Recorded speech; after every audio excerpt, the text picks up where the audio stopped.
करने का सबसे अच्छा तरीका है कि आप ये जान लो कि ये रोग होता क्यों है। तो जैसे ही आपको कारण समझ में आएगा, अब आप डॉक्टर तो है नहीं, लेकिन कारण पता चलने से ये पता चल जाएगा ना किसमें क्या क्या प्रिकॉशन लेना है।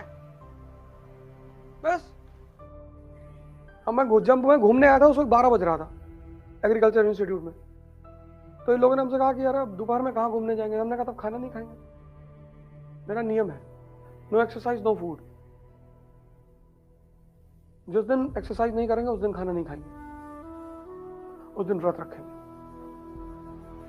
क्योंकि बिना मेहनत के खाना शरीर में लगता ही नहीं।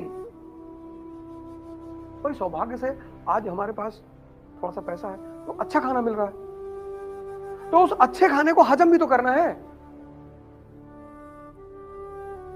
बोले कितना कितना घूमेंगे। हमने कहा 12-13 किलोमीटर घूम लेंगे। बोले ठीक है आपको, तो अगर रास्ते में कुछ भी होता है तो पुलिस प्रशासन को जिम्मेदार होगी।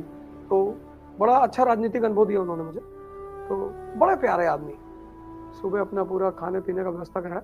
तो मैंने उनसे रात में कहा, मैंने कहा बाबूजी ऐसा करो 2 लाठी मंगवा दो। है क्यों? हमने कहा जितने लोग सुबह नहीं उठेंगे तुम आए का है, चले आए तो ऐसा सीन हम 700 किलोमीटर हम चला लेंगे।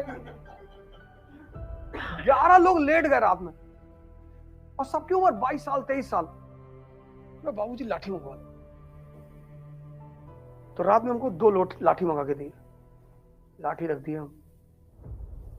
हम कहे सो लो जितना देर सोना है, और 7 बजे हर आदमी को उठना है और हर आदमी मुझे साइकिल पे मिलेगा और भाग तुम सकते नहीं। अगर तुम सोचो कि हम बाहर निकल के बस पकड़ के भाग लेंगे, तब तुम दिल्ली में सोचो क्या होगा। फिर मैंने तुरंत उनसे बोला कि बाबूजी 2 नई भिजवा दीजिए। तो उन्होंने 2 नई भिजवाए। तो फिर सबको मालिश करवाया मैंने 12-1 बजे तक। फिर सुबह थोड़ा थोड़ा धीरे धीरे चला, और चलाए का है साइकिल बस उसकी एक छोटी सी वजह थी। एक लड़का मुझसे मिलने आया, गुजरात का। हमसे कहा सर जितना आप बोलते हो ना उतना करके दिखा दोगे तो मान लें आपको। हमने कहा यार बात तो सही कह रहा है, क्योंकि उपदेश देना तो बहुत आसान है। हमने कहा ठीक है बेटा, मौका आने दो, क्या करें बताओ। गोली चलाएं, लेकिन गोली चलाएंगे तब तुमको चलाना पड़ेगा। अरे नहीं सर। और जवानी किस चीज के लिए है तुम बताओ? क्या करोगे जवानी में? हमने इनसे कहा खाना नहीं खाएंगे, अगर हमको 12-13 किलोमीटर घुमाओगे नहीं तो हम खाना नहीं खाएंगे। हमने इनसे कहा था सुबह 6 बजे आ जाना।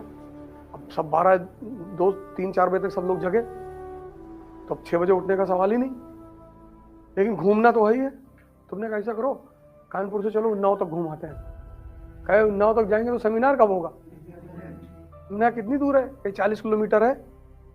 हमने कहा तब तो ज्यादा दूर है यार, इधर कहीं निकल लो, कानपुर के इधर चलो, चलो कहीं 20-25 किलोमीटर चलते हैं।